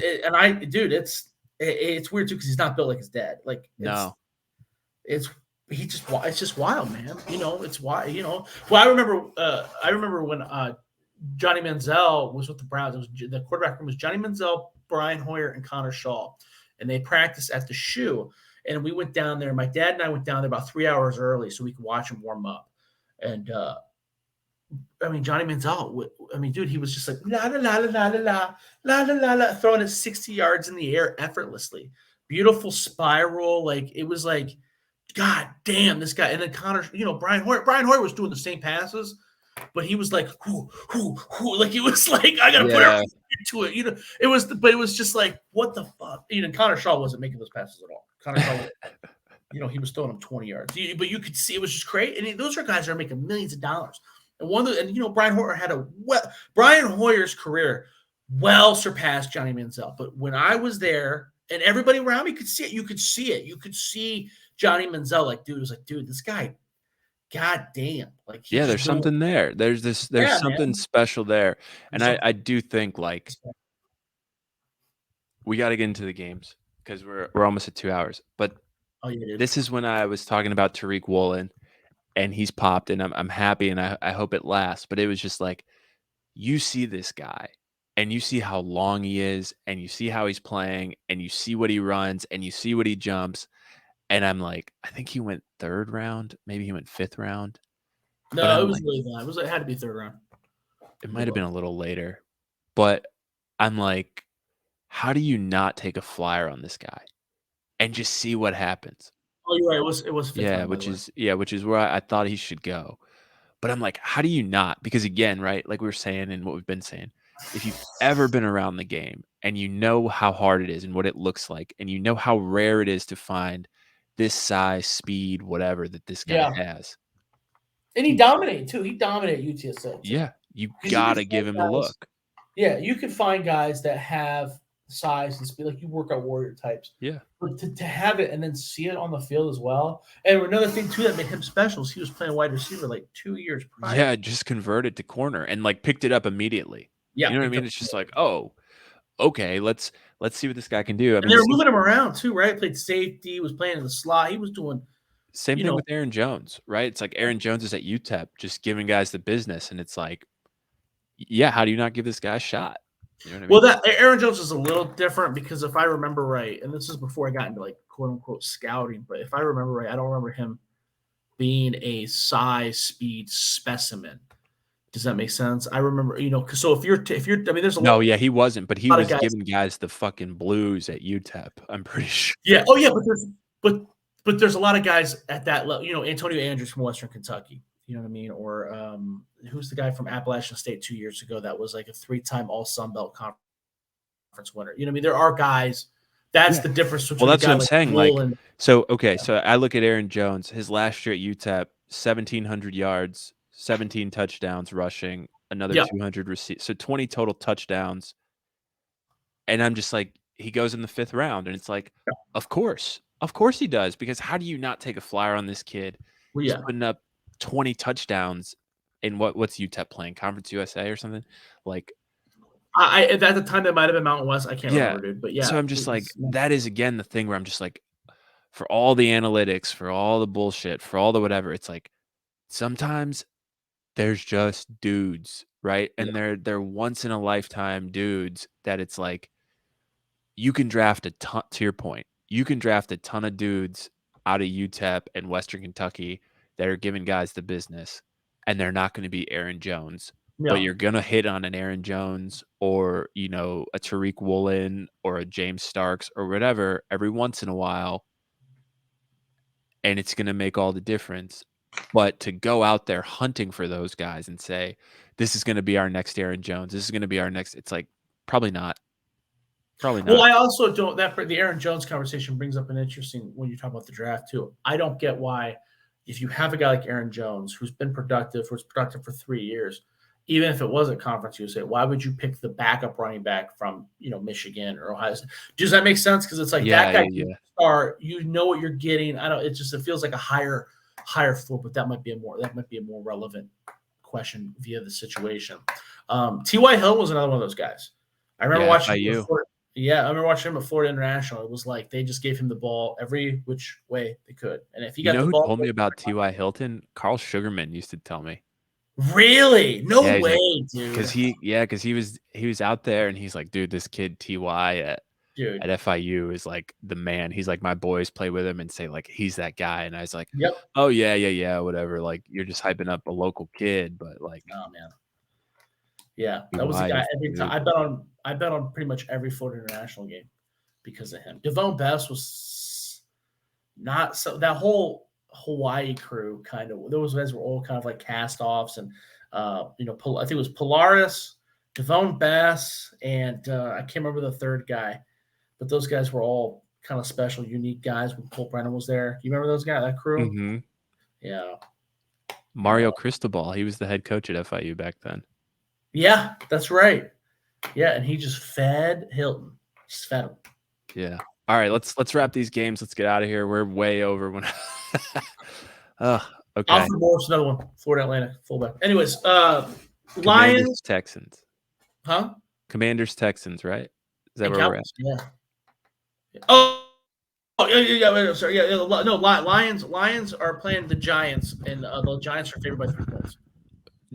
Yeah. I'm thinking Lions. Lions are that seems like a lot. That seems like a pretty good amount of points for a team that looks fairly competitive. Lions are dogs by how much? 3. I'll take Giants. Okay. All right, Chicago Bears go to Atlanta to play the Falcons. The Falcons are favored by 3.5 points. I'll let you go first. I'll probably end up regretting this, and this might be different than what I say later because I have a little spreadsheet and I come up with a score for the Bears Wire, but give me the Bears. So everybody's taking the Bears. All intelligent people are gambling betting on the Bears. I'm not. Nice. I lean the Falcons because it feels like a number where the Vegas is begging you to take the Bears. Come on, 3.5. That's a lot of points. Come on, bet on it. And that just feels fishy to me. So I will avoid that game. I like it. Doesn't it like 3.5? It's like, yeah, they're baiting you. They're baiting you for it. It feels like that a lot. Next game, the New York Jets travel to New England to take on the Patriots. The Patriots are favored by 3 points. I lean the New England Patriots. Yeah, give me Pats. I mean, they're bad, but Jets are without Breece Hall, and they're still trying to figure out what they're doing. Yeah, Belichick's kind of got Zach Wilson's number a little bit. The Commanders travel to dude, I didn't write this one down. Texans. Texans. There you go. The Commanders are favored by 3 points. Yeah, I'm riding with my boy Heineke until the wheels. We disagree on that one. I kind of like the Texans at home. I'm going to see what Benjamin. Yeah, I don't fuck with the Davis Mills Mafia. All right, next game, Cleveland Browns travel to Buffalo to take on the Bills. The Bills are favored by 7.5 points. I lean Buffalo because the Browns are horrendous, but that is a giant spread. I think it's the largest. No, the was bigger, but the second largest spread of the day. So this is Deshaun Watson wild card rematch. No, he's not playing. Nope. Oh, then give me Bills. He's allowed to practice. That's another reason why I like the Bills, because he's practicing. So I'm like, okay, does that mean Jacoby's getting second? Are they just calling this game a loss and giving him the reps? I don't know what's happening there. Give me the Bills. You like the Bills? Yeah, I don't know. If Watson isn't playing, I'd rather have the Bills. And the Bills are probably all pissed off after losing last week to Minnesota. Yeah, that was crazy. That's what I was thinking too. Okay, the Los Angeles Rams travel to New Orleans to take on the Saints. The Saints are favored by 3.5 points. Where do you go? Yeah, give me Saints. Rams feel like they're falling apart, man. Who are you taking? Saints. Oh, you said the Saints. You said the Saints. Rams are falling apart. No, I said give me the Saints. The Rams look like they're falling apart. Really? So I already bet on this game. I got the Rams getting 4 points. I thought that spread was too big for two teams that suck. No Cooper Kupp, no running game. Wow, I was so confident you were going to agree with me on that one. I accidentally put down your name. Panthers travel to Baltimore, take on the Ravens. The Ravens are favored by 13 points. I lean Baltimore because the Panthers are terrible, and it's not 2 touchdowns. It's not yet 2 touchdowns. Yeah, give me the Ravens, especially now that they have Roquan Smith. I think they're much better against the run. So I don't know what the Panthers are going to be able to do. All right, the Las Vegas Raiders go to Denver to take on the Broncos. The Broncos are favored by 2.5 points. Raiders need to win bad. So give me the Raiders.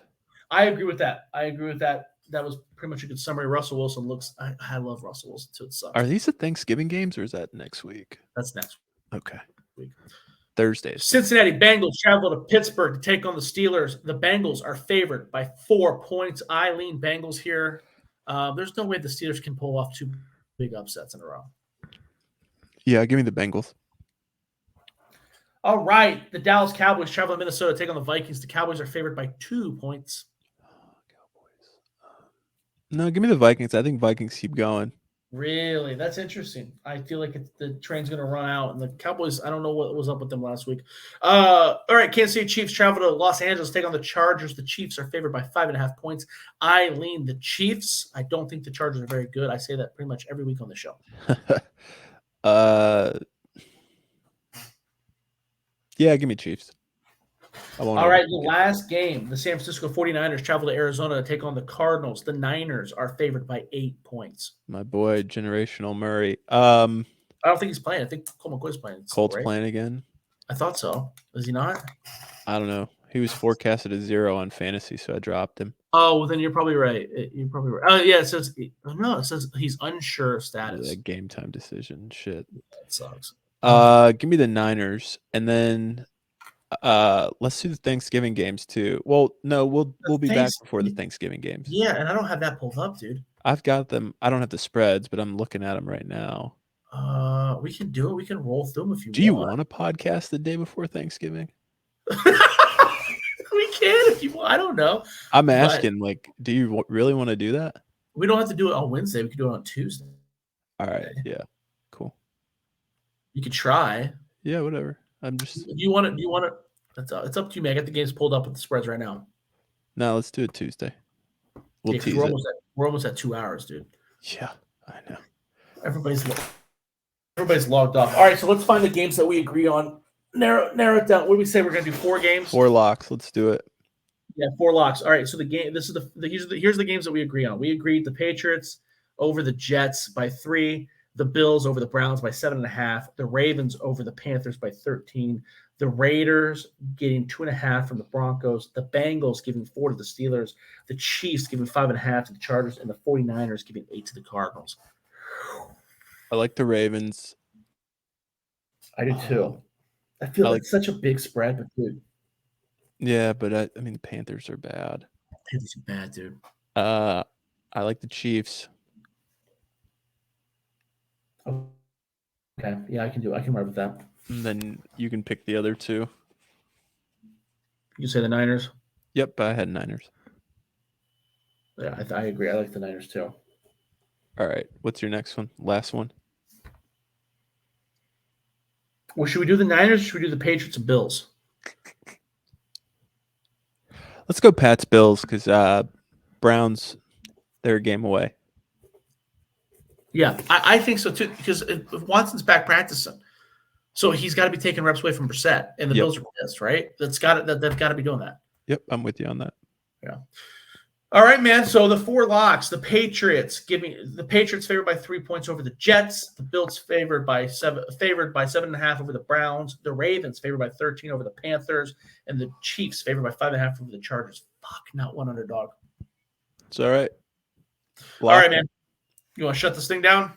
Yeah. I will shut it down. Everybody, thanks for joining us. The title of this episode is that Nate hates film guys, and the Big Noon Kickoff crew is very good looking. We talked on the Big Noon Kickoff crew and how they're all very attractive men. Reggie Bush has a very delightful scent, apparently. Reggie, if you will, give us a 5-star review and let us know what you're wearing, much appreciated. Next week, I'll talk about the film guys. Mostly just people on Twitter clipping stuff and putting it out there. Well, we talked about it a little bit. Okay, cool. We touched on it. It's been 2 hours, so my brain's kind of getting foggy here. But always appreciate whoever's tuning in and listening to us. Josh is always asking for comments. Feel free to send us questions. We'd love to do a mailbag. We'd love to talk about anything else other than whatever's running between our minds here that we're rambling about. But for me and Josh, appreciate you guys listening. This is week 11 coverage. I'm going to sign off. Josh, what do you got going on this week? Well, I'm clearly gained some weight since the last time I wore this because it's starting to drive into my armpit. But yeah, so I got some big news coming Friday. Some big news coming Friday in regards to Ohio State Michigan week. Keep your eyes out. It has to do with Fortnite and some interesting former players. So be very excited. It's going to be cool. You can follow me on Twitter at Josh Keatley 16, and hopefully we'll get to talk about it. Hopefully we'll talk about it next week. Yeah, that's a tease. I like that one. All right, shutting it down.